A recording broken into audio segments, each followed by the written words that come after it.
On today's episode, we have our Week 5 preview. We're changing it up a bit today. Keegan, why don't you tell the listeners what we're up to? Yeah, so pivoting from previous week's content where we kind of pick 3 matchups that we like, we're actually going to cover some additional matchups, especially since Aiden's out. So we're going to highlight 6 matchups of this weekend that we feel will be fantasy friendly, and we'll highlight some of the better fantasy performers of the weekend, or what we anticipate to be some of the better fantasy performers of the weekend. We're going to avoid start and sit this weekend, and just kind of focus on good matchups, players who are due for regression, either positively or negatively. We'll go over some expected fantasy point production from key players in the offenses of matchups that we're highlighting. But I'm excited. We're just going to get to talk about 6 really good NFL games, highlight some good plays, and try and drop some helpful fantasy nuggets for you guys this weekend.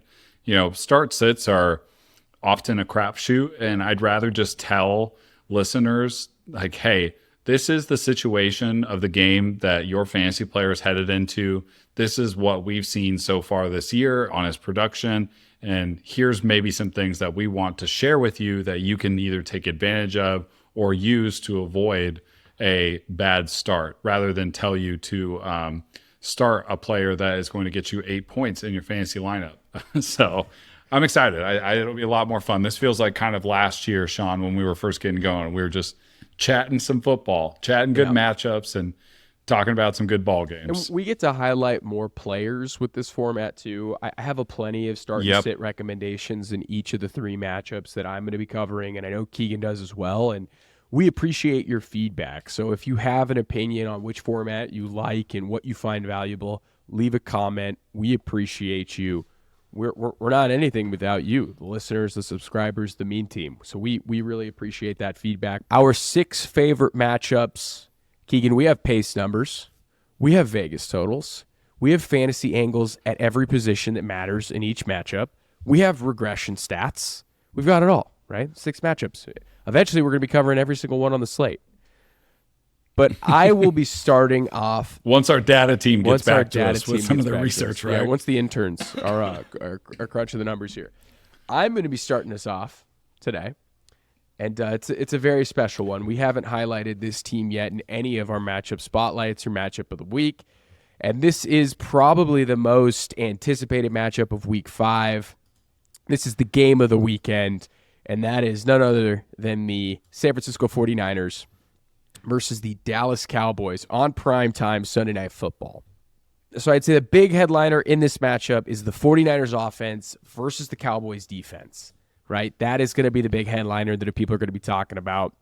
And I think the major question here that I have is, can Christian McCaffrey keep up his league-winning pace against a Cowboys defense that has surrendered a league-low 12 fantasy points per game to RBs in 2022? It's a strength-on-strength matchup. I'm very excited about it. I have some thoughts. Other headliners that are just as fascinating to me: can Brock Purdy keep his win streak alive? The amount of games he's won in a row where his elbow didn't explode, that's still going.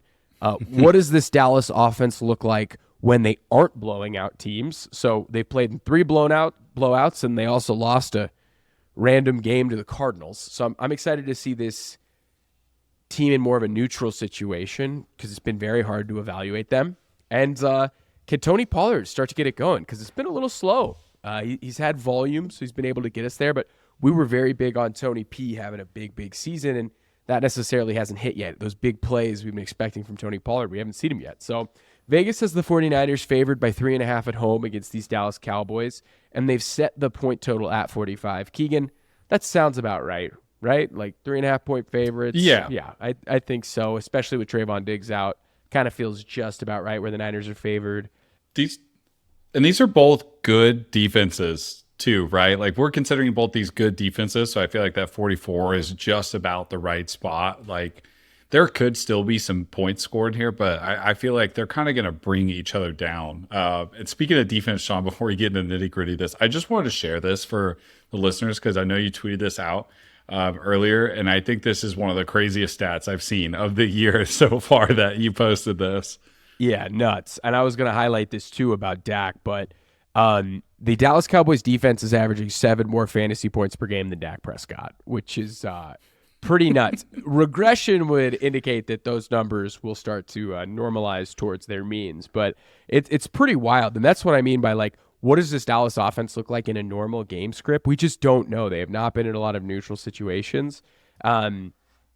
This game projects to be a slower pace matchup. If you want to pull up the pace for me, Keegan. These two teams have looked to establish the run through the first 4 weeks of the season. So Dallas currently ranks 29th in adjusted pace. San Francisco 31st. They play slower. And then in terms of pass rate, Dallas ranks 27th and the 49ers rank 29th.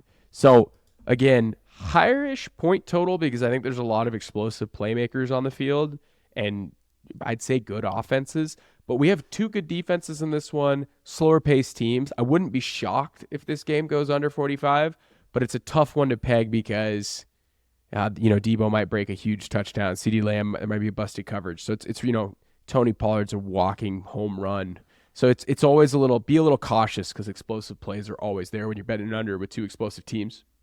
So when the 49ers have the ball, I'm really fascinated to see how Kyle Shanahan attacks this Dallas defense in the pass game. So Dan Quinn and the Dallas defense, they've leaned heavily on single high safety looks and man coverage to start the season. Brock Purdy has looked the best attacking two high zone looks, but he's still been pretty effective against single high safeties and man coverage. In those specific pass attempts, he's often leaned heavily on Brandon Ayuk, and his second primary target is George Kittle. If I had to put my money on this kind of feels like a George Kittle game. He was the best pass-catching option against Dallas in the playoffs last year. Some data, Dallas's defense has been pretty impeccable, but they've actually ceded a lot of missed tackles forced. George Kittle is still just breaking tackles, and he's a yak guy. So I could easily see George Kittle having a nice bounce-back week after kind of a slow start to the season. As for Debo, I'm curious to see if they lean on him in the run game. Rondale Moore hit a big play against the Dallas defense on the ground as a receiver in week 3. I think Debo could do it as well. I have CMC, Ayuk, and Kittle as top 12 plays this week. And I have Debo as a boomer bust flex option just because they run a lot of man coverage. Debo's not necessarily really used as a zone beater, so it's just something to keep an eye on. Of course, you're probably starting your studs, right? When the Cowboys have the ball, I think they'll look to get Tony Pollard going. I just think it's going to be really tough sledding against the 49ers defense that's been holding opposing teams to 66 rush yards per game, which is the third lowest in the league. I think where this game gets interesting is Dak Prescott versus the 49ers defense. The Cowboys have played in a lot of blowouts, like I've said. Dak's counting stats to start the season have been pretty underwhelming. Again, that tweet, the Cowboys defense is averaging 8 more fantasy points per game than Dak Prescott, actually 7, but he's currently averaging 0.38 fantasy points per dropback. Why am I isolating that? Because, he hasn't dropped back as much because they're always winning. So I just wanted to isolate how efficient he's been for each dropback. His 0.38 fantasy points per dropback, that puts him slightly ahead of Andy Dalton, Sam Howell, and Mac Jones. One glimmer of hope here, Dak has been a super effective distributor against cover 4 and cover 3 looks, which would have been where the 49ers have conceded the most of their passing production this season. So the 49ers have given up a decent amount of passing yards in those cover 3 and cover 4 looks. Dak's been pretty effective attacking that. I'd be starting Pollard and hoping for some check down opportunities, but be aware of the tough matchup. I'm starting CD with confidence. His numbers against zone coverage are great, so I think he'll do well against the Niners. I'm leaving Brandon Cooks on the bench, and I'm leaving Michael Gallup on the bench, even though I'd rather play Michael Gallup over Brandon Cooks. But I'm getting a little frisky with Jake Ferguson. The 49ers are stout against tight ends, but Ferguson rolls great. He gets a ton of end zone targets. I feel pretty good about the Ferg, man. So I'm throwing him in the lineup. Interesting nugget here too, Keegan, that I really liked. The Cowboys have surrendered an explosive run on 6% of their faced opportunities, which is the 6th worst. And the 49ers have generated an explosive run on 6% of their rushing attempts, which is 8th best. So fire up CMC, baby. I think he's going to have another big week on prime time. I think this is going to be one of the best matchups of the weekend. A lot of interesting stuff that you pointed out. And Brock Purdy, 1.5 touchdowns. I'm thinking the higher. The guy just loves to throw 2 touchdowns a game. He hits it a lot. That's his prop bet. Yeah, it's his prop. He loves that. Yeah, his prop at 1.5 feels like it's almost guaranteed he's just going to throw 2 touchdowns, 280 yards, and throw for 68% completion rate or higher. So Cowboys defense has been super opportunistic. Brock Purdy's been middle of the pack in terms of turnover-worthy plays. He's had 4 0 INTs. It kind of feels like if Purdy were to throw a pick, it would be in this one. So we shall see. I think it'll be a great matchup. I don't know if I'd go over-under there on 45. I'm taking the Niners 3.5, maybe. So no bias here. Keegan, tell us a little bit about your matchup that you're highlighting here first. Yeah, so I'm going to start with what I would imagine is going to be a very fun matchup here. Jaguars versus the Bills. In so London. Bills at Jaguars. You sound like you're in from London. Home game. In London. The Bills home game. That's brutal. They lost a home game for this. Yeah, so I don't know why the Bills are technically at home because the Jaguars actually just stayed there. One interesting little nugget. Not that I think it actually matters, it but does. Sneaky think it matters. Bills let down after a massive Miami game, but yeah, keep going. Yeah, I had that as a sneaky fantasy nugget, like jet lag. This is the jet lag game. It will be interesting to see how that affects the matchup, but I won't put too much value in it. Yeah. Right now, just kind of like looking at the environment of the game. I mean, team totals here, like Bills 27.5, Jaguars 20.5. It's projected to be a pretty high scoring game. Total 48.5 right now on Action Network with the Jaguars plus 3.5. I actually think, that's probably right. I mean, it feels like giving the Bills a touchdown on the Jags seems, if you told me that in the preseason, I don't know if I would believe it, but like the Jaguars have just totally underperformed this year. And the Bills, ever since that Jets game, have just been kind of lights out. I mean, they have looked like one of the better teams since that week 1 opener. And I feel like that was a good wake up call for the Bills. And Josh Allen has also just been really, really good. Looking at some of the pace numbers just for this matchup here, Jacksonville is 16th in adjusted pace, 11th in plays per game right now, and also 9th in pass rate over expected. And the Bills, on their side of things, are 15th in plays per game, 30th in adjusted pace, 8th in pass rate over expected. So the Bills are not playing with super high pace, but they are passing the ball a ton, hence why Josh Allen has had so much success recently as a fantasy quarterback. And 15th in plays per game is definitely no slouch either. So I think that's one of the best things about both Jacksonville and Buffalo is, plays per game matter if you're in fantasy, right? You want your offense to be out there a ton. It gives your players more opportunities to score points.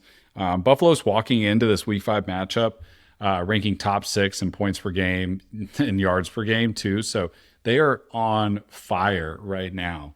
I'm going to pull up some of the underdog stuff as well too, while I kind of go through some fantasy players I wanted to highlight. But starting on some expected point stuff. And the reason that we want to highlight expected points numbers for fantasy players, it's, for listeners who are maybe not familiar with expected points, I mean, it's really the best way to kind of evaluate like what a player is expected to score. And I went off half PPR numbers for this research, what they're expected to score in a perfect environment based off their usage, right? So if they were given just like a perfect workload, like what is the average score or like their expected score that they would get? It takes so many factors into it. Carries, carry by down, distance, all that stuff. So it's a great metric to measure how these players are going to perform or have been performing. James Cook right now has been playing pretty well this season. I mean, his expected fantasy points is about 13.6, and his actual fantasy points per game is about 13.2. So he's playing up to expectation right now. You can see his underdog kind of stats here.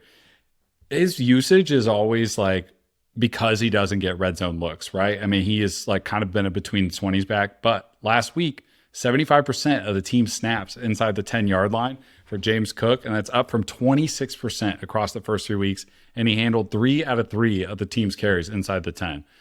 I definitely like James Cook's usage going forward, and I think this love James Cook right here is the play this week. He's not getting a lot of opportunities to run the ball in. It almost feels like he needs like to hit a home run to get in there, but this is the week I think that we'll see some more encouraging James Cook usage kind of in the red zone. Would love to wake up on the other side of the ball. Wake up to James Cook touchdowns. That would be great.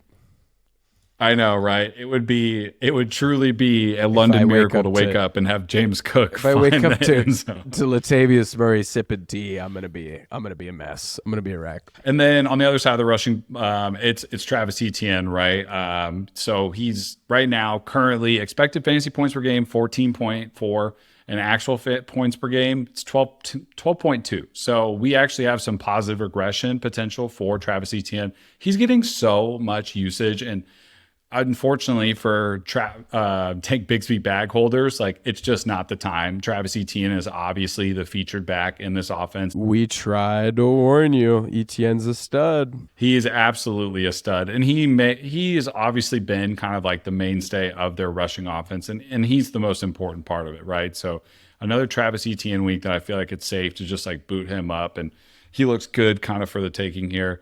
What's interesting to me, though, in this game is the Jaguars pass catchers. You could basically name every single Jaguars pass catcher, and they are a positive regression candidate on this team. I mean, there is a lot to be desired left over for the Jaguars and their offense. Calvin Ridley's expected fantasy points per game, 14.7. Actual fantasy points per game, 10.2. I mean, Christian Kirk expected 13.2, actual 10.9. Zay Jones is the highest positive regression candidate in the NFL at the wide receiver position. His expected fantasy points per game is 14.1, and his actual points per game are 7. Because he dropped all those touchdowns in week 2. Remember, he had like 3 in his hands and he couldn't bring them in. I know, and that's been a massive problem for the Jaguars and their offense in general. Just like Trevor Lawrence has been, it's been weird. Yeah, Trevor Lawrence has been playing good, like not bad, but like mental lapses. Like Calvin Ridley had a really bad game last week. Zay Jones dropping passes in the end zone. Like Christian Kirk's been the most consistent one after a pretty hot start from Zay Jones. So it's just been weird for them. But all 3 of these guys, the wide receivers, are positive regression candidates. So I'm really paying attention to that in this matchup. Like, can Trevor Lawrence get going? And will the pass catcher start to regress back to that average or mean, as we would call it on this episode? Interesting enough, Christian Kirk's like, he's been dynamite so far, and he's really good against man coverage. Like, that's kind of been their designated man beater. And the Bills are a much tougher matchup for him. I mean, they're just like a zone heavier scheme. And if Zay Jones is a full go this week, I like Zay over Christian Kirk. I know that'll be a hot topic of discussion. Like, which pass catcher do I start out of Calvin Ridley? And by the way, start Calvin Ridley again. You kind of have to start him. You spent the draft capital, a couple drops, and you turn those into catches, and Calvin Ridley would have had a pretty good week. Trevor is kind of the bummer of this offense, though, and it's not his fault. I think it's just lapses in the offense, like you mentioned, but yet to throw for 300 yards, only has 2 pass touchdowns over the last 3 outings. And Buffalo's defense allowed the second fewest fantasy points to quarterback position this year. So it's going to be a tough matchup. But hey, maybe some jet lag, and maybe Trevor Lawrence balls out. And I can see why his line at underdog is 244. But I kind of like the bounce back for the entire pass catching offense and just passing offense in general for the Jaguars. He gets Cam Robinson back. Also, Tre'Davious White is out for the Bills. That Cam Robinson addition is something we should not be sleeping on. Cam Robinson's a very good left tackle. The guy that they have replacing him, Anton Harrison, currently ranked 46th out of 71 on PFF. Walker Little, 13th, who's the other tackle. I think Robinson's such a huge addition. We've seen this offense essentially struggle to get Travis Etienne going outside on the perimeter. He has the same percentage of runs to the outside that he did last season. He just hasn't been able to hit the home run because the blocking hasn't been as good. And Trevor Lawrence has a 3.5 ADOT right now.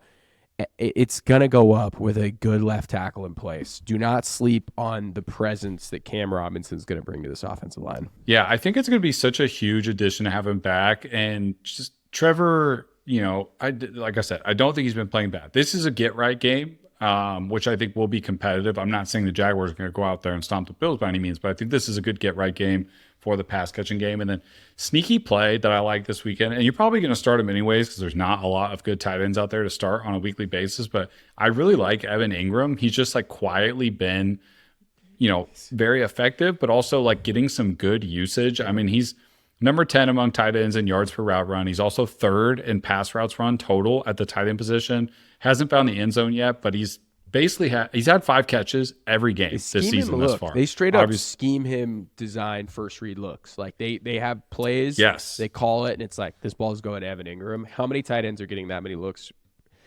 I forgot the stat. He's one of 2 tight ends that's been in the top 10 in scoring every week so far this season. So yeah, pretty consistent. I think he's sneaky good play this week. And obviously, like I just said, 5 receptions every game this year. Underdog's got his higher lower at 5 exactly. I think that's a good kind of line there to mess with. I think I'm going to go with the over there because, with the Bills' offense and how good they've been passing the ball. The higher, Keegan. Yes, the higher. The higher. Yes, the higher. There it is. I think they have to keep up with the Bills. They have to pass the ball and they have to be successful passing the ball. So this is a good pass catching game for the Jacksonville Jaguars not at home, I guess, away in London. But it'll be an interesting matchup for sure. You start Diggs, you start Cook. Gabe Davis kind of feels like he's a question mark play. He's actually playing above expected fantasy points. He just doesn't get a ton of usage. I mean, his expected fantasy points per game is like 9.6 right now, and he's actually producing a little bit higher at 11.5, but you know what Gabe Davis is. So he's a healthy Gabe Davis is potent, dude. Josh Allen looks at him and throws him the ball in the end zone. Like it's like just betting on Josh Allen when you have a healthy Gabe Davis. It's like, yeah, I'll take it. Like that's and then you put him in your wide receiver 3, wide receiver 4. You're happy with that. Exactly. I like a lot of the options in here. I don't know if I'm playing the Bills tight ends this week. Like they're just not getting the usage that you want. Dalton Kincaid is starting to hurt. Did you see that? Yeah, and Dalton Kincaid's usage, he's like starting to outsnap Dawson Knox as of last week. And so Kincaid could be in for a larger role this week, but he's kind of like a wait till you see it start for me. I just don't want to take that risk yet. I feel like there's a little bit better tight end play out there. But I love this matchup. I think this one's going to be really fun. This feels like an air raid matchup. I know I'm going to take it a little bit differently, but the Bills play super light. Milano's a light backer.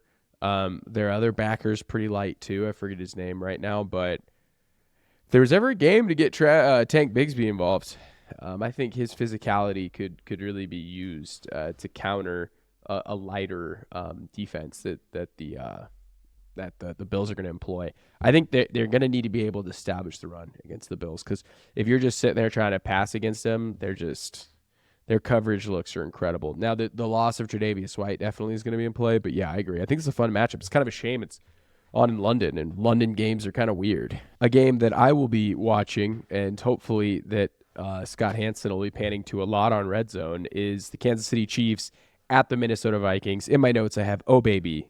Patrick Mahomes in a dome versus this Vikings secondary. Talk about the perfect place for Mahomes and the Chiefs to rebound after a disappointing offensive outing week 4 against the Jets in MetLife. Jets at MetLife versus Vikings at US Bank. Big difference in terms of the defense that you're managing, you're going against, and Patrick Mahomes' opportunity. So questions I'm looking at this one: will a second wide receiver for the Chiefs emerge? Will Brian Flores continue to sell out against the run, even if it means letting Mahomes cook? Will Minnesota give more touches to Cam Akers? So Vegas has the Chiefs favored by 3.5 points on the road and has this game with a 52.5 point total, by far and away the highest of the day. This game projects to be a pass-happy, up-tempo game. That means as fantasy managers, we are very happy. Minnesota currently ranks 4th in adjusted pace. Kansas City currently ranks 20th, so Kansas City is running a bit slower to start the season, but they haven't really been pushed yet by a fast offense. But both teams rank in the top 3 in pass rate over expected, and Minnesota is 3rd in no-huddle rate. When the Chiefs have the ball, Mahomes and Kelsey, they're going to be staples in your lineup. You're not benching Mahomes. You're not benching Kelsey. But it's hard to ignore the role that Isaiah Pacheco has cleared for himself so far. According to Fantasy Points' Bell Cow report, Pacheco currently has the 12th most valuable RB role in fantasy. Since getting gashed by DeAndre Swift in week 2, Brian Flores' team has sold out aggressively to stop the run. They surrendered 3.4 fantasy points to the Chargers in week 3 and 13.5 points to the Panthers in week 4. So remember, DeAndre Swift's big breakout game, that was against the Vikings. Since then, they have not given up much on the ground. This has led to the Vikings surrendering a league-leading 63 fantasy points per game to wide receivers over the last 2 weeks. So the question is, do the Vikings commit to stopping the run and letting Mahomes pass for 400 yards, please, for Scott Fishbowl, I'm begging you, or do they let Pacheco go to work? My guess, Pacheco has a good game. It's hard to imagine a defensive coordinator, Keegan, choosing to live and die by Patrick Mahomes beating them. That doesn't make much sense. So if Flores does take that approach and lets Mahomes cook, we're going to need a secondary wide receiver to emerge. The Vikings have just hemorrhaged points to wide receivers. If I had to pick, I'm picking Rashee Rice. So this is a rookie with an expanding role who's seen his snaps uptick each week. You're probably desperate if you're throwing Rice in your lineup, but I'm throwing him out there. At this point, I'm not starting Sky Moore. I'm good. I'm not playing that game. I don't think he's #good at football.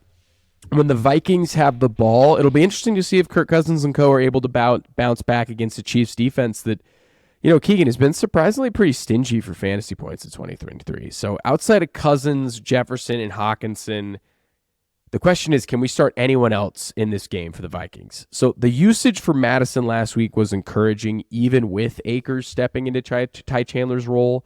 After a tough couple weeks to start the year, Madison's bounced back to being pretty much who we thought he'd be, which is not that efficient, but has a good role.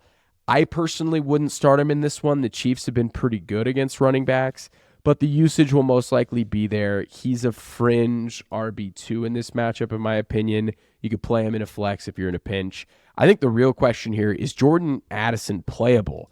He clearly is the third wide receiver right now on this team, and that doesn't even count TJ Hawkinson, because TJ Hawkinson is the number 2 target in this offense. He's running behind KJ Osborne in pretty much every game, actually every game this season, even though Osborne continues to be pretty ineffective. Osborne doesn't have a very good yards per route run, and neither does Jordan Addison, which is a little concerning. Addison currently is the wide receiver 50 on wide receiver 67 expected usage, so not great, not a great role. He's been able to hit home on some deep touchdowns, which is nice. And the one silver lining here is Addison is the preferred deep option and deep ball specialist for this offense. And the Kansas City Chiefs have actually seen the third most deep throw attempts of any defense through 4 weeks. So the deep shots, they're there. The Chiefs are giving them up. Whether or not they hit home is the question of whether or not you should start Jordan Addison. And that's a tough spot to be in if you're banking on a big touchdown. So one nugget that I found interesting that has nothing to do with any of this, but I just found super fascinating. Patrick Mahomes leads the league in rushing yards off of scrambles. He is also, that's crazy, more than all the rushing quarterbacks. And he's also he also has the third most rushing yards of any QB in the league through the first 4 weeks of the season. I didn't have that on my bingo card, Keegan. So points. I did not either. That is, it's fun, right? I was not aware of that stat. Yeah, points. The Chiefs' defense is actually pretty good. So I don't know. I think the Minnesota offense bounces back in a big way at home in a dome. We pulled this up last year. Kirk Cousins' road and away splits are pretty crazy. I think last year he averaged 20 points per game at home, 16 points on the road. I just feel like you just got to fire up Addison, even if you don't. You got bye weeks. You drafted him in the 7th or 8th round. You just got to put him out there in this one and hope for the best. So big fun matchup. I'm excited. I didn't even talk about Jefferson. Jefferson's going to eat. Okay. This is exactly why I pulled this up, because I wanted to talk about this because I feel like we're not talking about it, which is totally fine. You don't need to talk about Justin Jefferson. It's like you start him and you don't think twice about it, right? Look at this guy's production this year. I mean, no touchdowns the first 2 weeks, and he still drops back-to-back 24-point games in PPR. Then scores a touchdown, still puts up 149 yards, 27 points. Finally, he doesn't go for 100 yards, scores 2 touchdowns, puts up 26.5 points. He is just quietly dominating fantasy football, and we're not really talking about it. So I honestly just wanted to pull this up and highlight Justin Jefferson and be like, this is incredible. I feel like we're just quietly appreciating it, so I wanted to make a point. Didn't even talk about this is absolutely insane. I mean, the guy's doing the Christian McCaffrey, but as a wide receiver. So yeah, start your studs. Don't overthink it. Hawkinson's a great play. Kelsey. If there was ever a game for Mahomes to morph back into, destroyer of worlds, I am death, shout out Oppenheimer, this is the week for him. Keegan, your next matchup that you have here covered. Yes, so the next matchup that I'd like to talk about is the Eagles and the Rams game, actually. This is kind of another one of my favorite matchups for the weekend here, I think this one's going to produce a ton of good fantasy points. I hope so. So right now, current odds for Eagles versus the Rams, we are in SoFi. Weather should be good. We're basically in a dome, kind of a dome. I don't know. We'll call them. SoFi's a little, They're dome bros. We'll call them that.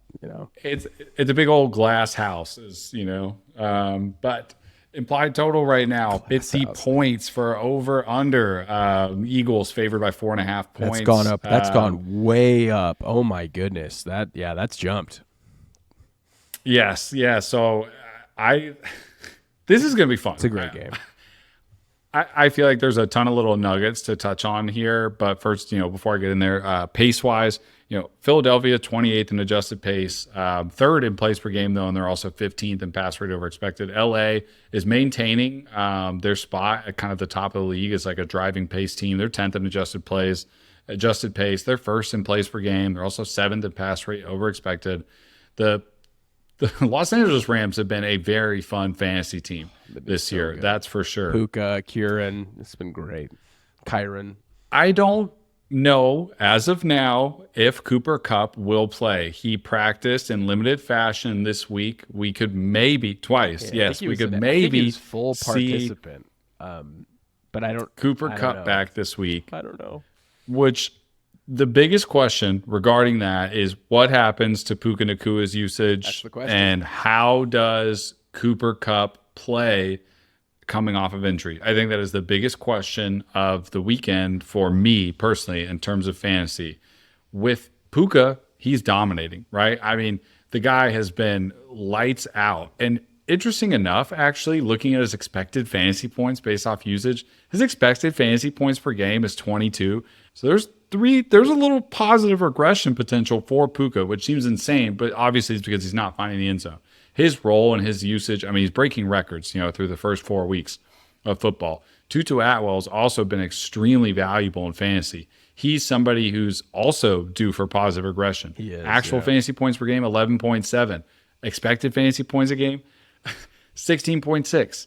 I mean, this team has been amazing in utilizing, both their wide receivers. So if Cooper Kupp is back this week, what happens to that? Where do we go from here? There's been a lot of talk about, well, Puka's not Cooper Kupp. Tutu Atwell's Cooper Kupp.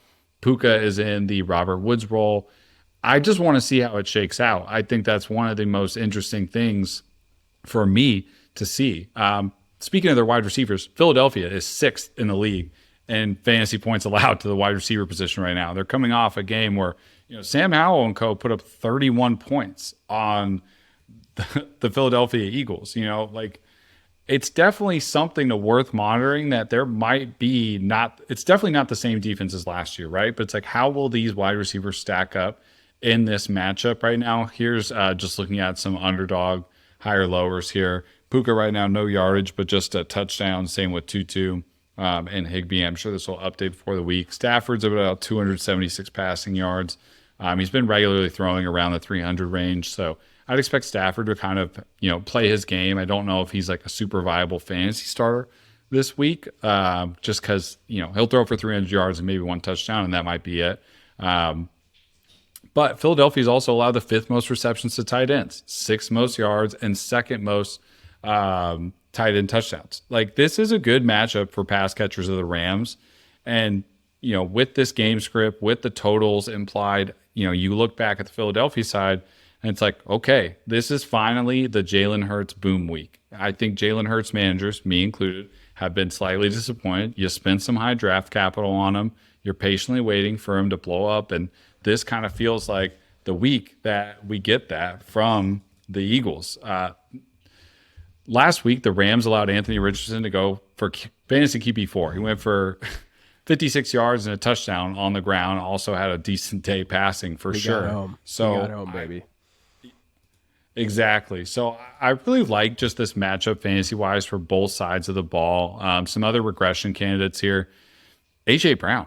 I mean, he's only putting up his points per game, half PPR, is 17 points, and his expected fantasy points per game is about 22 right now. So to think that there's positive regression room for A.J. Brown is pretty impressive, to be honest. Like, they're using him a lot, and he's obviously the focal point of the passing offense this year, where Devontae Smith's kind of like taking a back seat to it. And, nothing wrong with that. I mean, Devontae Smith's playing a little bit above expected at 12, almost 13 points per game in fantasy, and his expected is about 11.9. So not much there. He's kind of scoring exactly what he's expected to score.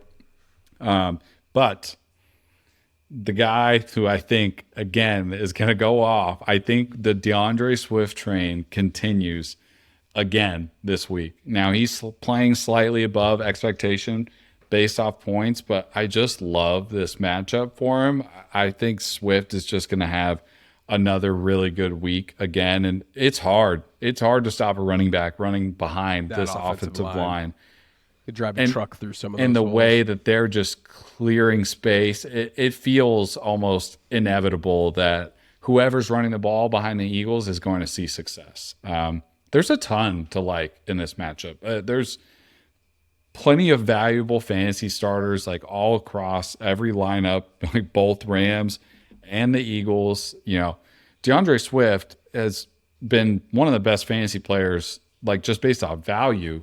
And the Rams are 24th in defensive rush DVOA. So it looks like another great matchup for Swift. But I love Hurts in this too. Like this, give me that all day. 1.5 passing touchdowns, give me that all day. I think Swift gets busy. You could even say Dallas Goedert is another valuable start in this offense. I mean, Rams have surrendered 8th most points to fantasy tight ends this year. And Goddard has been a lot of chatter. There's been a squeaky wheel. I know. We're gonna get Goddard involved. Dude, Shaun, I literally have in my notes, it says, we'll be watching we have to get him more involved chatter this weekend. And he's scoreless this year, but this is a good opportunity. He's been bad, dude. He's been like worse than Kyle Pitts. And Kyle Pitts gets all the attention because he's Kyle Pitts. But like Goddard's been all these these middle round tight ends have been so bad. Waller. His expected Goddard. fantasy usage right now, terrible, based off half PPR points, is 7.5. And that's saying a lot considering he's getting schemed up passes. But his actual fantasy points per game, 3.8. It's hard to be a good tight pretty. end when your team doesn't throw the ball in the red zone. They run it. Like that's their identity. It's hard. It's where tight ends are supposed to get their points as touchdowns. I don't know, man. It's tough for Goddard. It's definitely not pretty. But Shaun, I know I just spewed a bunch of stuff. Basically, all I wanted to summarize in this is great fantasy matchup, friendly for both sides. Kieran Williams, you kind of have to start him. His usage is just so promising. I'm not saying Kieran Williams is going to start this year, but until his usage changes, he's kind of like a top 12 running back play for me. Even in a tough matchup. You matchup. just have to play him. Yeah, even in a tough matchup because the Eagles have essentially created a pass funnel where their front seven is elite at stopping the run, and their coverage unit is just kind of conceding passes. And if they can keep Matt Stafford upright in this game, because the O-line for the Rams is already a little rickety as it is, but if they could give him a good protection, and he was already getting killed at the end of that Colts game, right? He was dealing with a hip pointer or some issue he may have had. They can keep him upright. Big games for Puka. I think Tutu could have a big game. The question is Cooper Kupp, does he play? If Cooper Kupp plays, ironically, I think the guy who is hurt the most is Kyren Williams. I think his crazy target percentage is going to drop, and a lot of those are going to be redistributed to Cooper Kupp. I am very fascinated to see if he plays this week. Maybe he will, maybe he won't. I think the Rams are going to try and get greedy and play him. They're 2-2. Why not? But it's going to be a great game, super high scoring. I am pumped for it. Yeah. It's. I like that you pointed that out about Kieran Williams and like sneaky person to have Cooper Kupp like effects, because he's second in targets at the running back position, and he's second in expected fantasy points, only behind Christian McCaffrey right now. Like that's why I was saying like his usage is so promising. You do have to start him again, but it's a good call out on Cooper Kupp affecting maybe not Tutu. I don't really think he's going to affect Puka. I think they can coexist. If Cooper Kupp plays this week, I will be starting Cooper and Puka in the same lineup. People are going to be doing it. Just because. Like, people are going to be doing not? it. People are definitely going to be doing it. Anything else, Shaun, before we go on to the next one? The next matchup I've got here is the Texans at the Falcons. You could not escape this podcast without me talking about Arthur Smith. The suddenly red-hot Houston Texans are traveling to Atlanta to take on a desperate Falcons squad helmed by he who must not be named. The big question in this one for me, can C.J. Stroud continue his early career brilliance against a surprisingly solid Falcons defense? Other things that I'll be taking a look at, will this be Desmond Ridder's last game as the Falcons starter? I don't know. Probably not, but if he completely face plants at home, they lose 3 in a row, it could be time to pull a cord. And will Kyle Pitts and Drake London continue to flounder for fantasy managers? So Vegas has the Falcons as 1.5-point home favorites with a 40.5-point total. This game opened at 45, and it's dropped all the way down to 41.5. The Texans have actually been able to score a decent amount of points this season. I think this has a lot to do with kind of the setup and really just the Falcons in general. So this game projects to be relatively fast-paced but run-heavy. I had to double-check that, Keegan, in the notes when I was looking at the pace stuff. Like, how can teams be super fast-paced but be super run-heavy? If you look at it, Houston currently has the 5th fastest adjusted pace, Atlanta the 9th, but Houston has the 19th ranked pass rate over expected, and Atlanta comes in dead last at 30th. So be careful, folks. We may have an establishment bowl on our hands here. I'm just going to throw that out here. Houston has had a bunch of out-of-nowhere fantasy stars through the first 4 weeks of the season. We're looking at C.J. Stroud, Nico Collins, Tank Dell. And the question needs to be asked, should we be starting them every week no matter what, or are we nervous about this matchup against the Falcons? Because I think we might need to be a little nervous because the Falcons have been about average in surrendering around 17 points per game to QBs this year.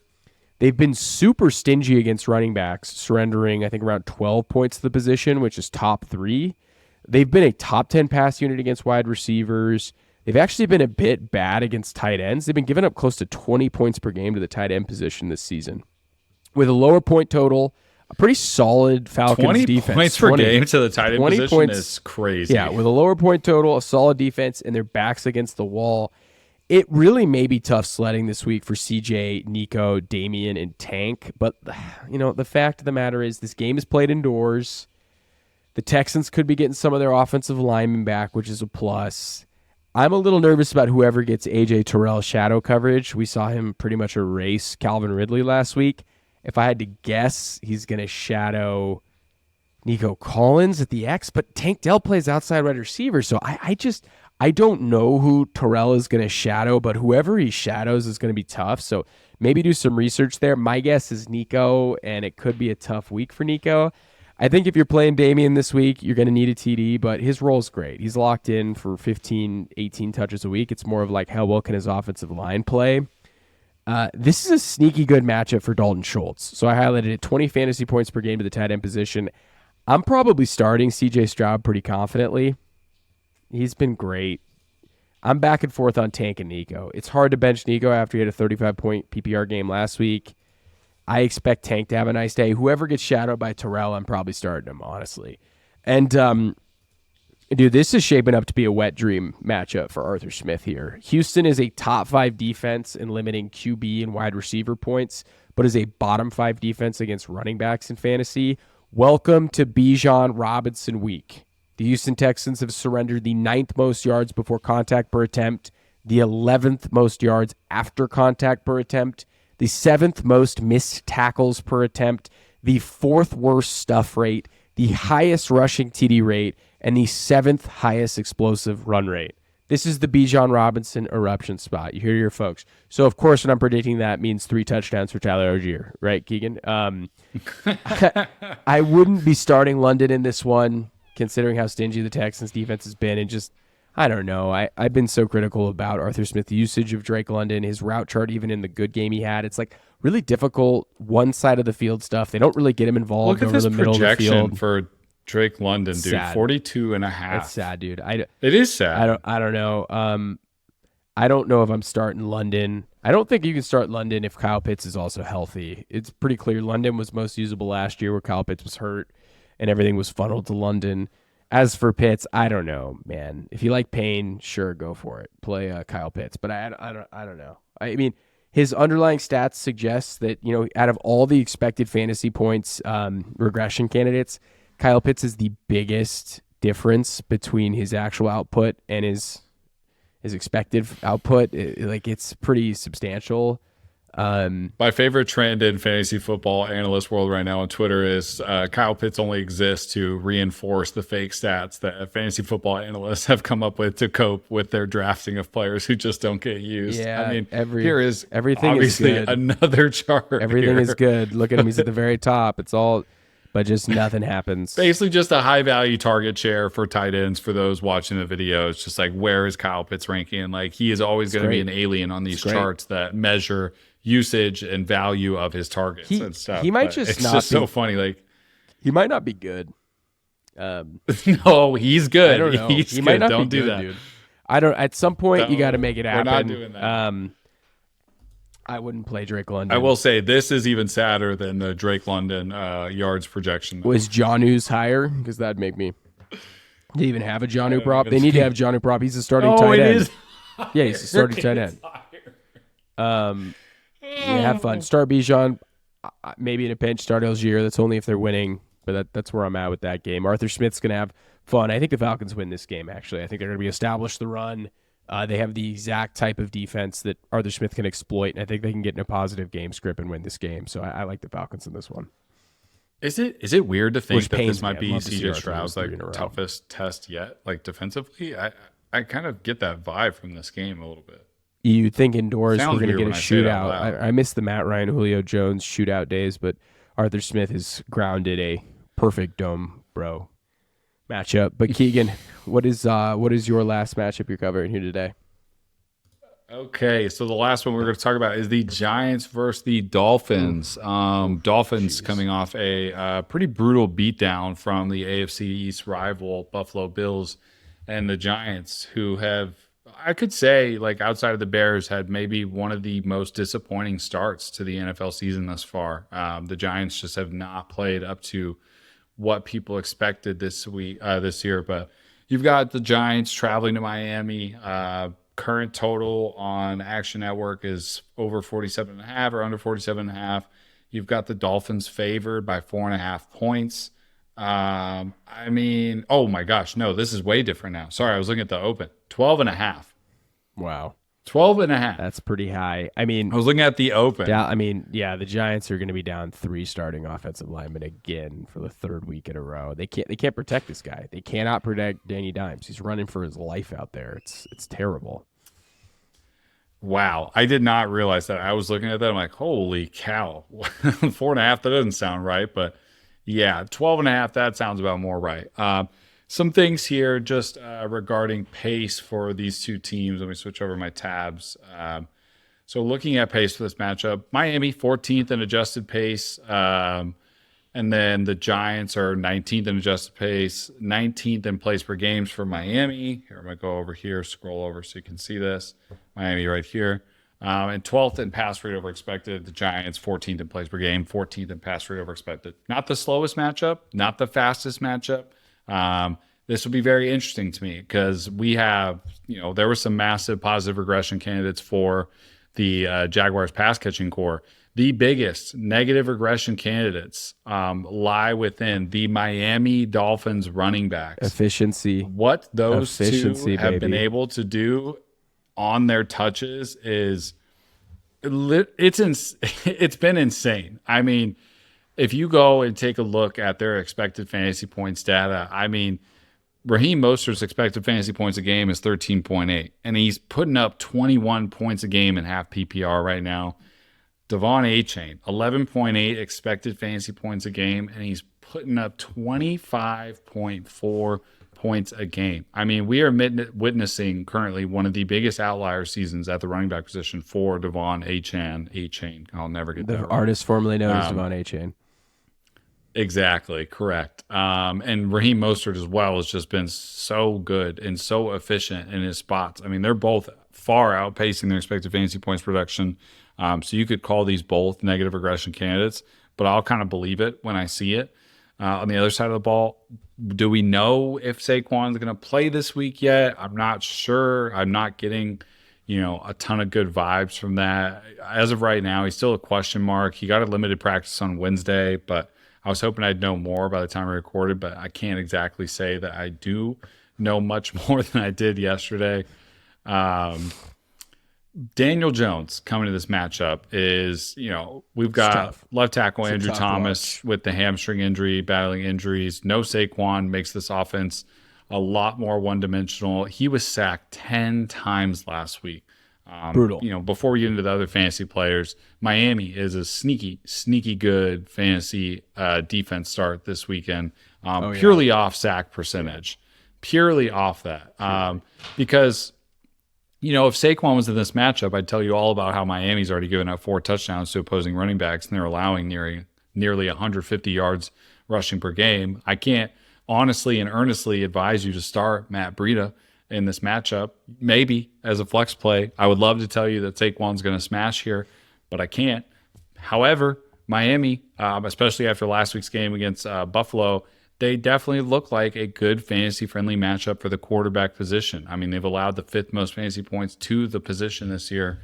Maybe, just maybe, we have a get-right spot for Daniel Jones this week. The problem with Daniel Jones and the rest of their team with no Saquon is the wide receiver core is a mess in fantasy land. You don't know who to start. Darius Slayton is probably the best usage play. If you just want to chase the guy that's going to be used the most, involved the most. And after that, Isaiah Hodgins and Jalen Hyatt, they're all kind of mysteries. Paris Campbell, you could maybe talk yourself into a deep, deep league play, but the wide receiver core is really hard to predict. My biggest question for this is, will Darren Waller emerge as a fantasy tight end 1 this week? Like, will it finally happen?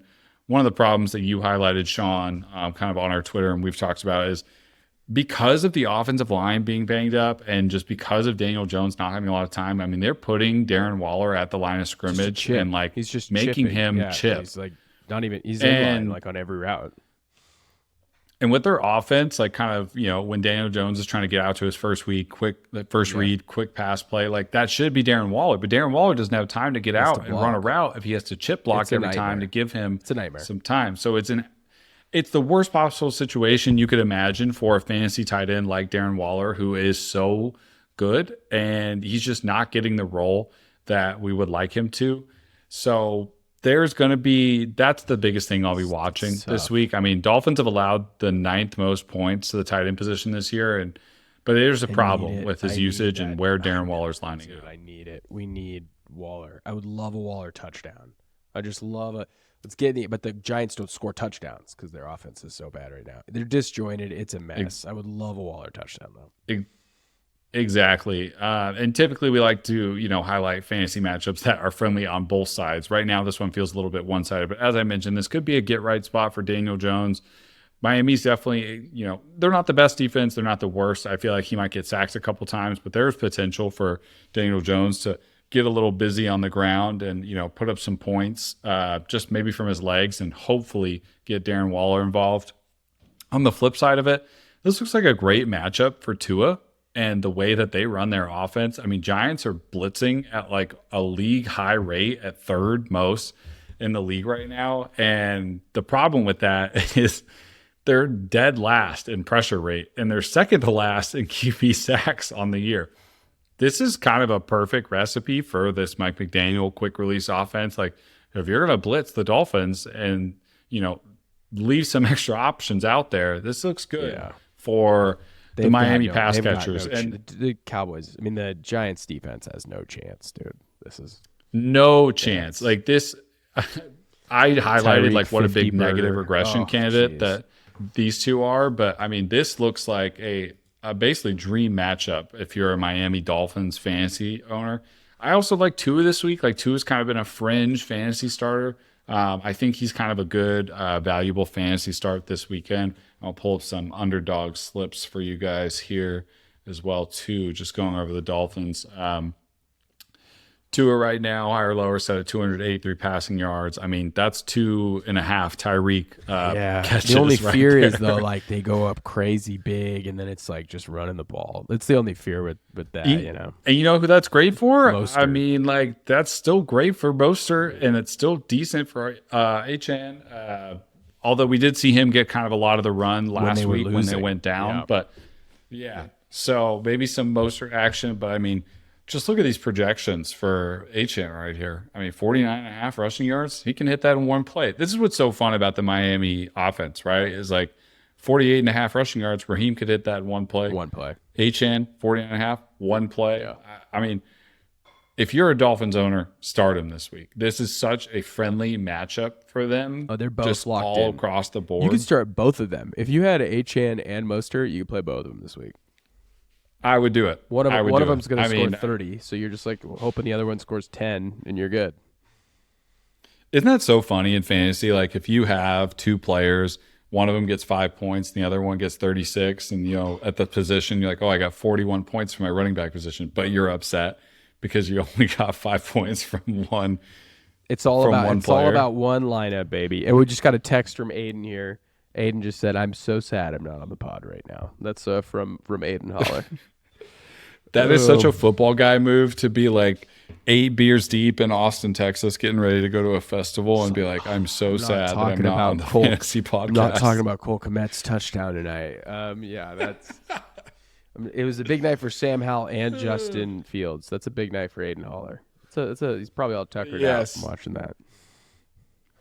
Before we go on to your last matchup, Sean, I'm just going to show some Giants. I'm done. Underdog no more projections matchups for right me. now. This is it. This is the last matchup covered.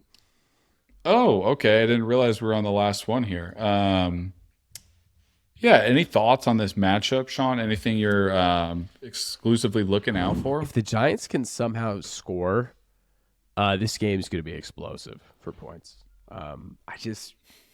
If they can't score, it's going to be hard. Like, I mean, we saw them put up 70 on a team, and keep scoring. So, like, I should probably, but a lot of it wasn't passing. A lot of it was Achane and Mostert, the crazy long runs. So, I can't say for certain, but I mean, Mostert fumbled twice last week, and that kind of he's the reason they lost that game. So, it'll be interesting to see how he bounces back. Achane is like locked in top 8 play right now. He's going to be. It sounds crazy. He's going to finish in the top 3 this year. Like, it just kind of has that feeling. It feels like CJ 2K. Like, he just feels like he's going to break the slate for fantasy and be a league winner. That would be so cool. Oh, one more thing for the Giants I'm watching, and this is so not even pertaining to the game, but I mentioned that the wide receivers are a crapshoot. I would love to see Wan'Dale Robinson. He's getting featured, baby. Take over. He's getting featured. I would love to see that. I feel like that's still, and maybe you scooped him up this week. I feel like he was maybe a hot waiver wire pickup. We covered it on the wire episode. But yeah, keep an eye out on Wan'Dale. I feel like if there is a one guy that has the most talent in the pass catching corps, it's Wan'Dale. Go pick him up. Just pure skill wise. Him and Jalen Hyatt. They're going to start playing the young guys as they start to lose. And then when they get their center, their guard, and their tackle back, the offense is going to look so much more functional. Even with Saquon, it's going to be so much better. But it's dark. The Bills and the Dolphins back to back is a dark place for this team. Yeah, I feel like a lot of people are kind of early out on Daniel Jones. Like, I'm seeing him get dropped in some leagues I'm doing, and I'm like, I would not do that. It's the same people that there are out very on few Justin people Fields. that have. It's the same people that are out on Justin Fields after 3 weeks. It's just like, this is a long season, people. I don't know who needs to know this. They play 17 games. You draft these guys later on in the draft. They're going to have bumps in the road, all right? Just deal with it. Daniel Jones is going to be fine later on in the season. The guy's scramble rate, his rushing stuff is ridiculous, okay? So I don't know what to tell you. Hopefully you had a contingency plan. Hopefully Daniel Jones wasn't your only answer at quarterback. Here's kind of where he's at for the rest of the year, too. I mean, Miami, this is not a bad matchup for him. Buffalo could be tough, but Washington's a good matchup. New York's been bad against quarterbacks. Las Vegas is a good matchup. Washington again. New England. I mean, there's good matchups, on the schedule for the Giants. Like, I would not be dropping Daniel Jones, and I would actually be inquiring about Saquon Barkley. Like, go inquire about Darren Waller as some potential buy low candidates. Like, don't bail on the Giants yet. Don't bail on him yet. But in this game, you can start Daniel Jones. We're starting him in. We need to make the decision between him and Stroud and Scott Fishbowl, but he's a decent start. Man, that's where we're at already. We're week 5, and we're talking about our Scott Fishbowl lineups if we start C.J. Stroud or Danny Dimes. It's a good place to be because we got That's Mahomes fantasy. as our other quarterback. But Keegan, thank you for hopping on. This was great talking ball. Thank you, everybody, for tuning in. Aiden, we miss you, man. We're excited to have you back next week. And before we jump, Keegan, you got anything to say to listeners? Listeners, if you're here and you're watching, more interaction. Let us know what you like to see. We're switching content up. We're changing the way we present things. We're trying to add in more visual aids. Tell us what you enjoy. Tell us what you don't enjoy. If I said something stupid, let me know. Just don't be too mean. If we said something you liked, or if there's a piece of if there was a piece of data that you found valuable, like, let us know. We want to make this for you. I mean, we already talk about fantasy amongst ourselves. Like, we're making this for the listeners. So let us know what you like. Let us know what you don't like. And if there's something that we're not doing that you want to see, let us know that too. Wow. Really, really nice messaging, Keegan. You got me feeling inspired. Thank you, everybody, for tuning in. And until next time.